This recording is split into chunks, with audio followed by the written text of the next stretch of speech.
Welcome, in front of me I have REALME Narzo 20A, and today I will show you how you can change notification bar icons. So the first you have to open notification bar and then click right here. So if you want to change position of these icons, for example, you want to get the auto rotate right here, click hold and then drag it. If you want to remove one of the icons, for example the modes, click hold and then put it here.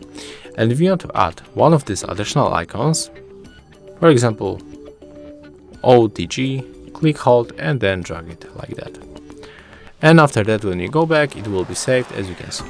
So if you find this video helpful, remember to leave a like, comment and subscribe to our channel.